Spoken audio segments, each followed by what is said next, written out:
One of the very famous drugs in psychiatry are known as antipsychotics.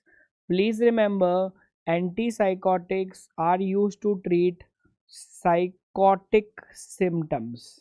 Now these psychotic symptoms may be seen in schizophrenia, may be seen in delusional disorders, may also be seen in dementia, may also be seen in mania, may also be seen in depression with psychosis. Antipsychotics are also used in resistant OCD. Antipsychotics are also used in autism. If you remember these major indications of antipsychotics are also used in Tourette syndrome. Antipsychotics are also used as mood stabilizers. It is a broad use drug in psychiatry, but the most common indication is psychotic symptoms, that is delusions and hallucination. Antipsychotic take care of delusion via D2 blockade, dopamine receptors D2, striatal dopamine. We'll talk about dopamine pathways. There are two types of antipsychotic, typical and atypical. First generation antipsychotics and second generation antipsychotics. Typical are mainly D2 receptor blockade, so they only control the positive symptoms of schizophrenia, not so good in negative symptom. Atypical are D2 and 5-HT2A. The 5-HT2A controls the negative symptom. This can be asked as an MCQ.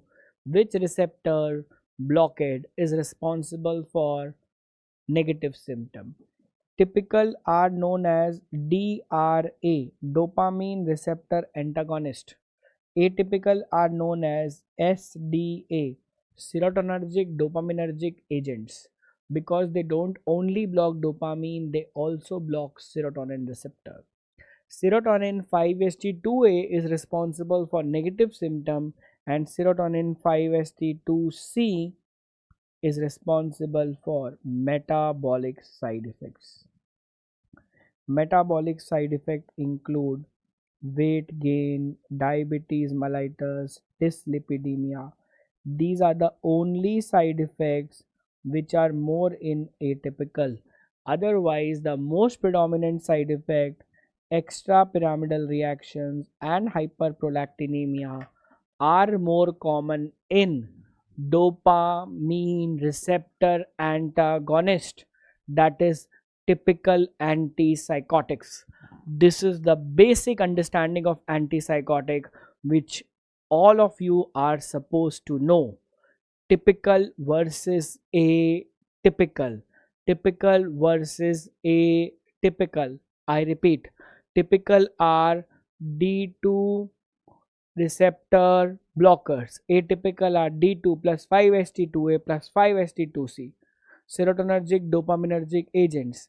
Typical only positive symptom, atypical positive and negative symptom. Typical EPS and hyperprolactinemia are more prominent, it is less prominent. Only one side effect is more prominent in atypical, that is metabolic side effect. C for side effect, A for action. Atypical antipsychotics show their action due to receptor of 5-HT2A. Atypical antipsychotics show the metabolic side effect due to blockade of 5-HT2C. Let's revise the dopamine pathways. There are 4 dopamine pathways. You need to understand the basics of dopamine pathways in order to understand antipsychotic side effect. The seat of production of dopamine are 2. Ventral tegmental area of the midbrain, meso and substantia nigra of the basal ganglia. Let us have a look here. There is one pathway of dopamine which goes from ventral tegmental area of the midbrain. See, I am marking the ventral tegmental area, VTA, midbrain tegmentum, and it goes to limbic system. Which part of the limbic system? Nucleus accumbens. This pathway is known as mesolimbic pathway. I repeat, ventral tegmental area of the midbrain, meso, limbic system, nucleus accumbens. This pathway is the most important pathway of dopamine involved in schizophrenia. This pathway is also known as reward circuit of the brain, mesolimbic pathway. This pathway is involved in substance dependence as well. Let's talk about schizophrenia for the time being. I am marking this pathway. I hope you can see this pathway, mesolimbic pathway. Is this pathway visible? Pathway number 1. Come on, respond. Is this pathway visible? Yes, mesolimbic. The second pathway, again from ventral tegmental area, but it goes to prefrontal cortex. Starts from the same place but goes to the prefrontal cortex. So meso is common, but this time it is not mesolimbic, it is mesocortical pathway. Mesolimbic, mesocortical, mesolimbic, mesocortical. Which is a longer pathway? Cortical. Which is a shorter pathway? Mesolimbic. And this is the most famous pathway which everyone knows because of Parkinson, substantia nigra. Substantia nigra. Where is the substantia nigra? Here is the substantia. Here is the striatum. This black pathway is called nigrostriatal pathway. Can you see the nigrostriatal pathway? Nigrostriatal, nigrostriatal, nigrostriatal. This pathway controls movements.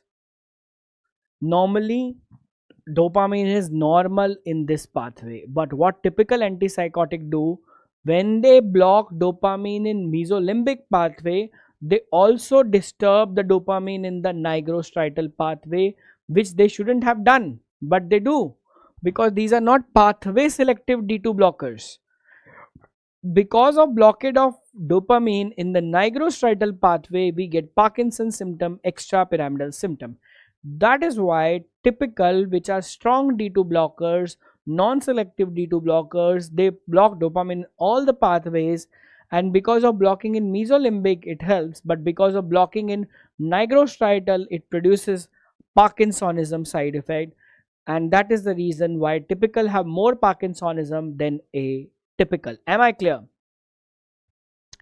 Am I clear?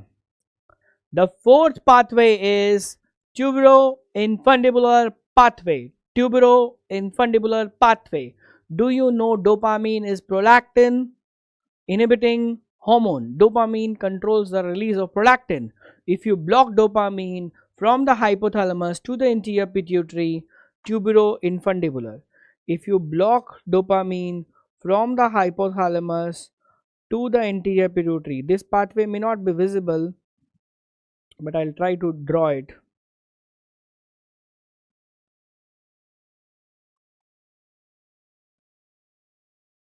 Tuberoinfundibular pathway from hypothalamus to anterior pituitary. It controls the release of prolactin. So if you block dopamine, prolactin will be checked or unchecked. Unchecked. That's why antipsychotic cause hyperprolactinemia. No mugging of the concept.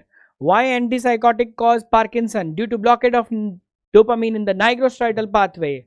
Why antipsychotic cause hyperprolactinemia? Due to blockade of dopamine in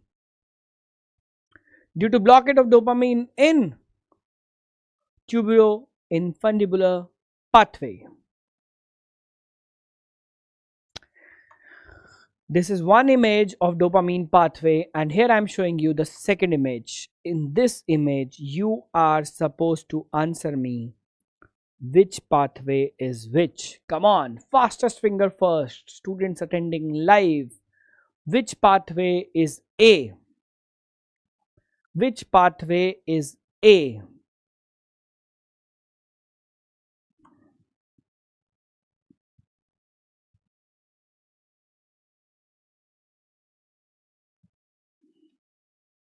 Nigrostriatal. Very good. Which pathway is B? Which pathway is B? Come on. Midbrain tegmentum to nucleus accumbens. Mesolimbic. Absolutely correct. Which pathway is C?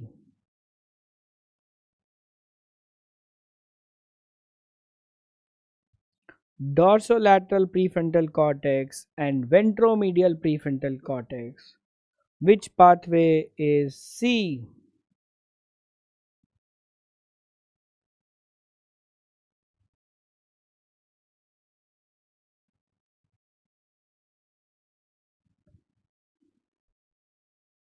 Mesocortical pathway. Very good. Very good. And which pathway is D?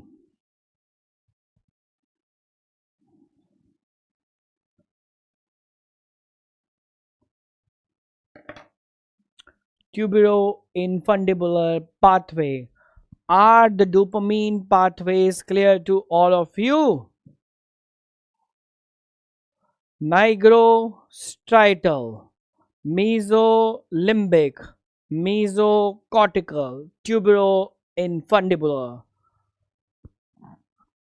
Are the dopamine pathways clear to all of you? Antipsychotic cause hyperprolactinemia due to blockade in dopamine in A, B, C or D. Antipsychotic cause hyperprolactinemia due to blockade of dopamine in A, B, C or D. D, correct. Antipsychotic cause Parkinsonism due to blockade of dopamine in A, B, C or D.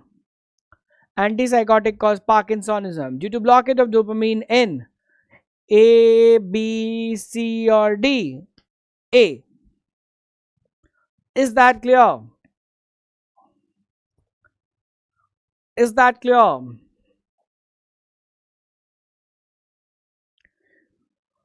Please remember this. Increased dopamine in the mesolimbic pathway is responsible for positive symptom, and decreased dopamine in the mesocortical pathway is responsible for negative symptom. Technically, we say dopamine is increased in schizophrenia, but if you go into the depth, dopamine is increased in the mesolimbic pathway, striatal pathway, and dopamine is decreased in mesocortical pathway, prefrontal cortex. Increased dopamine in the mesolimbic pathway is responsible for positive symptom. Decreased dopamine in the mesocortical pathway is responsible for negative symptom. Here comes the master chart. This chart is not in the book. It is made by myself. In a normal person, there is normal dopamine in the mesolimbic, normal dopamine in the mesocortical, normal dopamine in the nigrostriatal, and normal in the tuberoinfundibular. In schizophrenia, mesolimbic dopamine is increased, responsible for positive symptom. Mesocortical dopamine is decreased, responsible for negative symptom. And nigrostriatal and tuberoinfundibular are normal.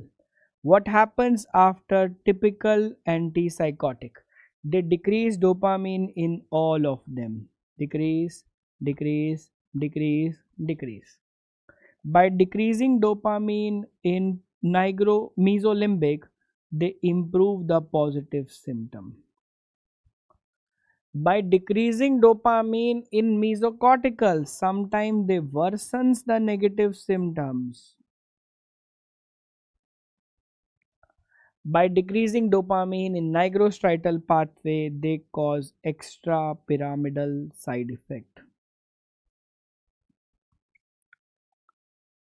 By decreasing dopamine in the tuberoinfundibular pathway, they cause hyperprolactinemia. Now, what benefit would atypical do? Atypical is differential action. They decrease here, increase here, less change here, and less of change here. Decreasing here controls the positive symptoms. Increasing here controls the negative symptoms via indirect action on 5-HT2A. Less of EPS and less of prolactin increase. Have a look at this chart. I want all of you to note down this chart. I will discuss it once again.